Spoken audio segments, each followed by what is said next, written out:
Les amis, quoi de plus beau qu'un Jean Messia en grande forme qui littéralement Rima Hassan. C'est extrêmement grave les amis, je me désolidarise, pas ma haine, tout ça, tout ça. Évidemment, Rima Hassan n'est pas pro-Hamas, Rima Hassan est une Palestinienne, à moins que peut-être que son narratif soit de l'énorme foutage de tête, histoire de ne pas dire les mots sur YouTube, parce que je fais un petit peu attention en ce moment, et qu'elle est absolument ni palestinienne, ni Walloulou. On va terminer sur un fameux deux poids deux mesures quand elle se fait un tout petit peu recadrer par BFM TV. C'était au moment des européennes. On fera ça en fin de vidéo. Mais je vous propose, les amis, de commencer par notre ami Jean Messia. Écoutez-moi ça.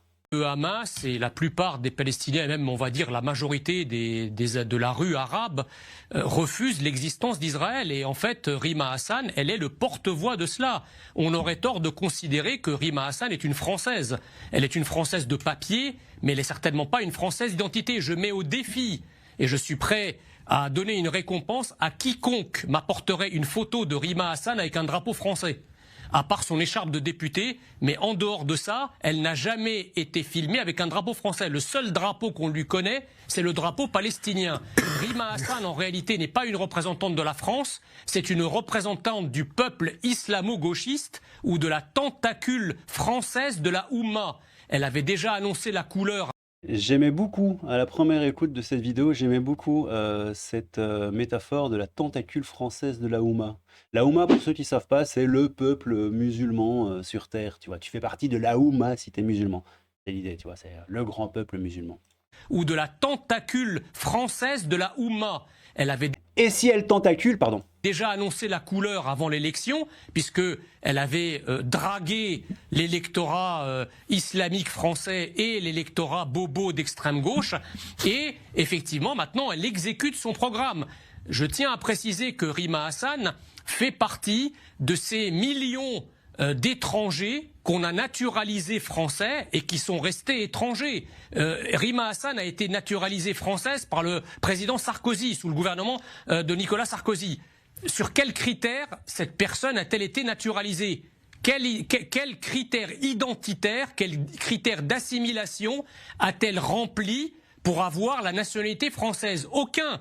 Donc aujourd'hui, si vous voulez, n'importe quel pays du monde qui aurait une Rima Hassan en son sein la déchoirait de son mandat de député européen, parce qu'en fait, elle n'est pas au Parlement européen payée par le contribuable européen et singulièrement le contribuable français pour parler de la Palestine, des Palestiniens et des Arabes. Si elle a envie de représenter la Palestine, les Palestiniens et les Arabes, il faut qu'elle aille se faire élire dans un pays arabe, si tant est qu'il y ait des élections.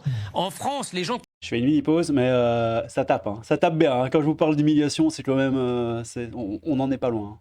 Qui sont élus sont censés défendre la France. Donc on attendrait de Rima Hassan qu'elle aille défendre les camemberts d'appellation d'origine contrôlée au Parlement européen et pas comment dirais-je, les coutures palestiniennes, des vêtements palestiniens d'il y a 50 ans, comme elle en fait la pub sur son compte Twitter. Allez. Ça n'a aucun sens. Et je termine en un mot en disant que l'idéologie du Hamas, c'est exactement la même idéologie qui a frappé la France au Bataclan, sur la promenade des Anglais, à Ozara Tora, etc. Moi, je considère que la France doit soutenir Israël, non pas parce qu'on est des amis inconditionnels d'Israël, mais parce que Israël combat exactement le même ennemi que celui qui combat la France. Donc les ennemis de mes ennemis sont mes amis. Donc l'idéologie islamiste qui nous attaque, elle attaque Israël. Il faut que tous ceux qui sont attaqués par cette idéologie se mettent la main et s'épaulent entre eux et se soutiennent entre eux pour, comment dirais-je, contrer les attaques des ennemis communs. Voilà, ça a toujours été à travers l'histoire. Et Rima Hassan, c'est l'archétype de l'ennemi de la France. Aïe, aïe, aïe, aïe, aïe. Rima Hassan est l'archétype, selon Jean Messien, attention YouTube, pas de diffamation, l'archétype de l'ennemi de la France, les amis. C'est une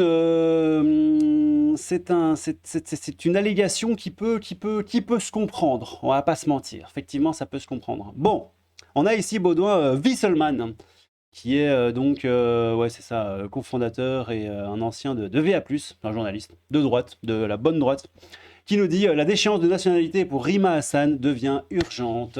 Au nom de quoi la France doit continuer à tolérer un agent de l'étranger ouvertement anti-France et pro-terreau parmi nos compatriotes? C'est une bonne question. Oui. Alors ici, on a plus de 50 députés demandent la levée de l'immunité parlementaire de Rima Hassan. Et pas masse, je vous vois venir.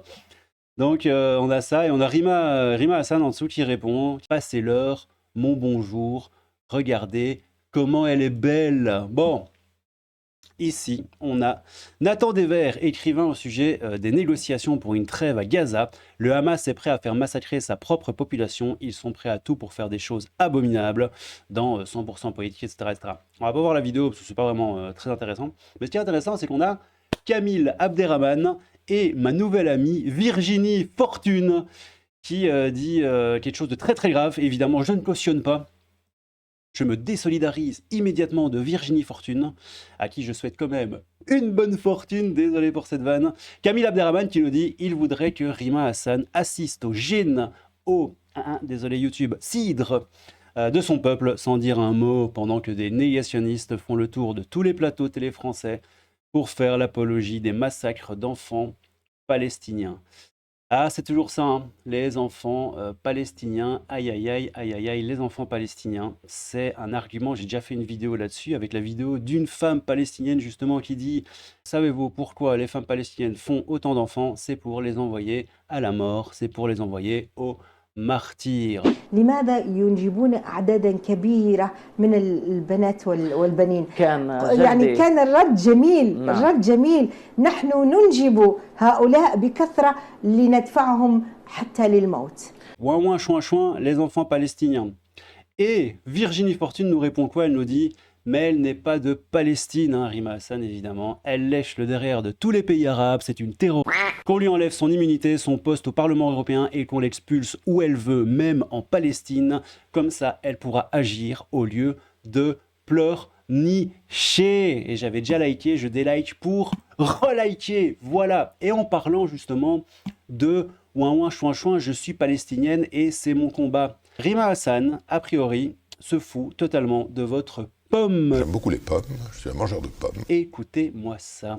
La candidate d'extrême gauche qui a récemment été convoquée par la police judiciaire pour apologie du terrorisme semble surtout s'être... Bon, c'est clairement une vidéo à charge, hein, on va pas se mentir, mais voilà, ce sont des arguments, on va voir, dites-moi ce que vous en pensez. A priori, elle est autant palestinienne que moi je suis arabe.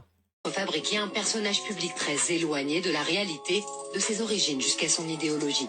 D'abord, Rima Hassan, qui est née en Syrie, qui a grandi à Niort à partir de ses 10 ans et qui n'a jamais mis les pieds dans les territoires palestiniens, revendique la nationalité palestinienne et affirme descendre d'une famille de réfugiés ayant subi la Nakba en 1948. Un premier mensonge car aucun d'entre eux n'a été expulsé. Côté paternel, les grands-parents de la militante viennent d'Acre et plus précisément du village d'Albirois, connu des historiens pour avoir été le théâtre d'attentats anti-britanniques et que les habitants ont quitté en 1948 à la demande de l'armée arabe de libération, l'ALA. Côté maternel, son grand-père, Jamil Mobarak, vient du village de Salfit près de Naplouse, qui est resté sous contrôle jordanien jusqu'en 1967 et dont l'histoire n'a strictement rien à voir avec la guerre de 1948. Quant à sa grand-mère, elle descend d'une riche famille kurde.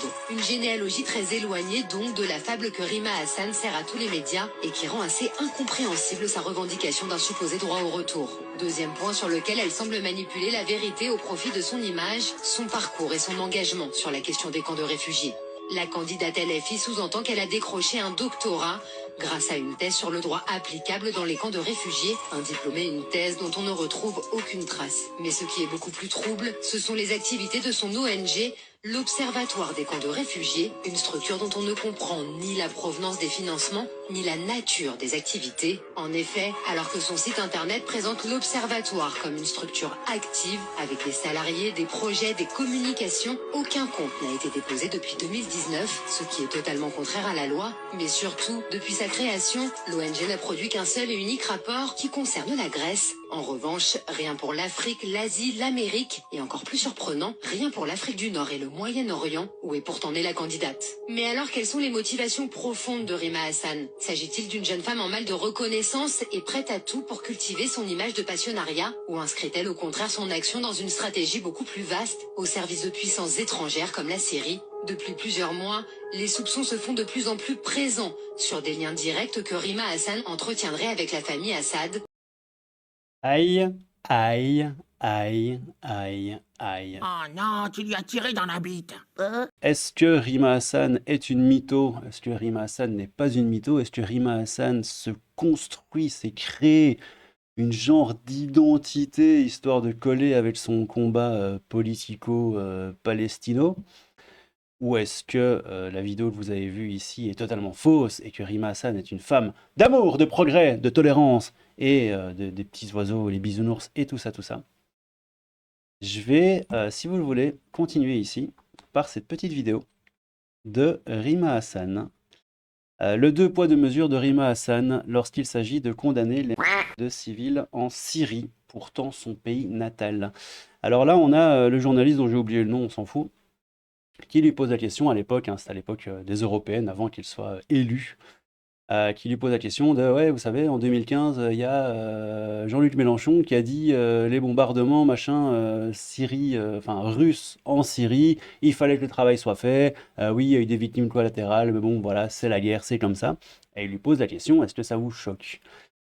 Et vous allez voir que elle a un petit peu de mal à ne pas bafouiller. Écoutez-moi ça. Vous choque ces propos de Jean-Luc Mélenchon? Non, mais ce qu'on déplore pour tous les conflits, c'est que des civils soient touchés. Et ce que disent les experts internationaux, c'est qu'effectivement, il y a une proportion, quand il y a des bombardements, une proportion de civils qui est systématiquement touchée. Ce qu'on observe, c'est attendez, pardon Rima Hassan. Je vois bien que vous pratiquez déjà une forme de langue de voix. Là, je vous montre un extrait de Jean-Luc Mélenchon qui est à la télévision en 2015, qui parle des bombardements de Vladimir Poutine sur la Syrie. Nous sommes en octobre 2015 et qui dit au fond, est-ce que vous connaissez des bombardements qui ne font pas de victimes civiles? Est-ce que ces propos, ils vous choquent? Mais attendez, je suis là pour faire une interview sur tous les propos de Jean-Luc Mélenchon depuis ces 10 dernières années. Pas du tout, Rima Hassan. Je suis là pour s'agissant de ma candidature, mais Rima Hassan, parce que c'était pas du tout ce qui était convenu. Mais si vous voulez, on peut passer, on peut repasser, si vous voulez, en revue toute la carrière de Jean-Luc Mélenchon. Maintenant, je regrette qu'en tant que femme politique, étant on te pose juste une question en fait. Engagée depuis quelques mois, c'est le premier plateau que je fais en format long et en fin de compte, nous en sommes à la deuxième déclaration de Jean-Luc Mélenchon que je dois commenter. Non, pas du tout, Rima Hassan. Je ne suis pas là pour Rima ça. Hassan, si je puis me permettre, ce qu'on est en train de regarder, c'est la question d'un éventuel 2 poids 2 mesures. Mais vous avez une parole. Attendez, juste. Est-ce que vous prenez une autre femme politique et vous allez prendre les leaders de la gauche, de la droite? Non mais attendez, vous plaisantez. Alors écoutez, à et votre vous place, remontez à des déclarations qui datent de 10 ans, de 15 ans. Mais Jordan Bardella, à votre place, je l'ai confronté à ce que pouvait dire Jean-Marie Le Pen. D'accord. Non, c'était absolument pas ce qui était convenu dans l'interview. Mais Aïe, aïe, aïe. J'adore le... D'accord. Et le coup du c'est pas ce qui était convenu pour l'interview et quoi? Tu crois qu'on va te filer les questions avant, Poupoule? C'est quoi cette blague? Convenu. Je pose les questions, on est sur des thématiques. Mais là, c'est le deuxième sujet sur lequel je suis amenée à commenter des propos qui datent d'une dizaine d'années. Donc, je suis pas là pour ça. Vous avez un discours très fort sur la question de ce qui est en train de se passer à Gaza et sur les victimes civiles. Et je rejoins une famille politique. Je rejoins un programme pour les Européennes. Nous ne parlons ni des Européennes, nous ne parlons ni de la famille politique et je suis là à commenter les propos qui datent d'une dizaine d'années, sortis de leur contexte par ailleurs. Je vous rappelle, attendez, vous condamnez les victimes civiles des bombardements israéliens à Gaza. Toutes les victimes civiles, qu'elles soient syriennes, ukrainiennes, palestiniennes, sont à déplorer. Donc, est-ce que vous êtes choqué par les propos de Jean-Luc Mélenchon qui, sur des bombardements russes ou syriens sur les populations civiles. Ce qui m'intéresse, c'est ma voix. Je vois bien que ça vous gêne, mais je suis pas gênée. Je suis en train de vous dire que je regrette qu'on soit en train de mener une interview sur des déclarations d'un leader politique et de celui de ma famille politique et de propos qui datent d'une dizaine d'années. Vous me sortez un extrait. Je ne sais même pas de quelle ONG on parle. Par ailleurs, j'aimerais bien, moi, si vous voulez, j'aime réfléchir, j'aime raisonner avant de m'exprimer. Là, je parle pas de l'ONG. Là, il parle des bombardements russes et syriens sur les populations civiles avec plusieurs centaines de milliers de morts en Syrie. La journaliste, c'est une ONG. J'aimerais juste de quoi on parle. J'aimerais savoir de quoi on parle. Donc, précisément, je suis là pour porter la parole politique qui est la mienne sur un programme pour les européennes, qui est celui effectivement de la langue du droit international, un programme de paix sur les sujets internationaux, un programme de paix. Que Hamas mène une action légitime. Ouais. toutes les victimes civiles sont à déplorer. Je crois que les déclarations de la France Insoumise s'agissant du conflit syrien ont été aussi Mais vous venez d'entendre Jean-Luc Mélenchon comme moi qui dit dans tous les bombardements, il y a des victimes civiles. Et je peux aussi vous retrouver, si vous m'aviez informé que vous alliez aborder cette question, ce que vous n'avez pas fait par ailleurs. Vous savez, Hassan, je vous donne pas les questions avant cet entretien. Les thèmes, vous m'avez pas dit que j'allais être amené à commenter la pendant 10 minutes. Notamment le discours sur ce qui se passe au Proche-Orient et l'éventuel deux poids deux mesures. Je ne vous en veux pas, ça fait partie du jeu. Mais j'aurais pu au moins J'aurais au moins pu venir avec les déclarations de Jean-Luc Mélenchon s'agissant de la question syrienne. Je veux juste dire un mot. La question syrienne... T'aurais pu aussi très probablement demander à tes conseillers qu'est-ce que je dois répondre à ça parce que c'est un petit peu tendax quand même. Je crois qu'elle a perdu beaucoup de personnes parce que les groupes armés qui étaient... Ouais, vous savez quoi, on s'en fout. C'est du grand n'importe quoi. J'ai juste envie de vous montrer encore un dernier truc de Rima Hassan. Attendez, ça arrive. Voilà, c'est ça, la famosa interview de Rima Hassan pour le média Le Crayon. Écoutez ce qu'elle disait. Le Hamas mène une action légitime. Ouais. L'État d'Israël a un droit de défense. Faux. Solution à 2 États est possible. Faux. On était évidemment quelques jours après le 7 octobre, les amis. Bon, qu'est-ce que vous en pensez ? Déjà, de cette petite PLS stratosphérique infligée par Jean Messia à Rima Hassan. C'est assez rigolo. Rima Hassan, en réalité, n'est pas une représentante de la France, c'est une représentante du peuple islamo-gauchiste ou de la tentacule française de la Oumma. Peut-être moyen de regarder peut-être un peu les commentaires. Non, vous savez quoi, on s'en fout. Vous le savez, de toute façon, le but c'était de vous montrer un peu tout ça. J'aimerais bien avoir vos avis, que ça je lirai par contre dans les commentaires de cette vidéo. Qu'est-ce que vous en pensez réellement de cette meuf? Je sais qu'une grande majorité des gens qui suivent ma chaîne seront plutôt anti-Rima Hassan. Allez-y mollo dans les commentaires, hein. Le but c'est de discuter, de donner son avis ou de troller. Si vous avez envie de troller, vous pouvez aussi troller, hein. Moi de toute façon je suis de la team troll. Mais qu'est-ce que vous en pensez de Rima Hassan? Est-ce que c'est une Française qui se bat pour la France et les Européens, ou est-ce que c'est factuellement un agent étranger infiltré dans un pays qui n'est pas le sien?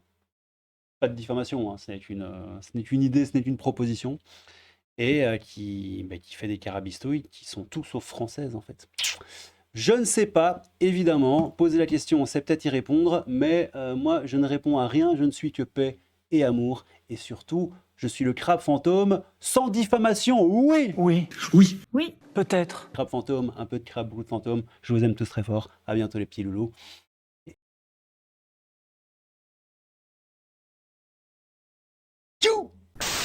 J'aime beaucoup les pommes, je suis un mangeur de pommes. Voilà.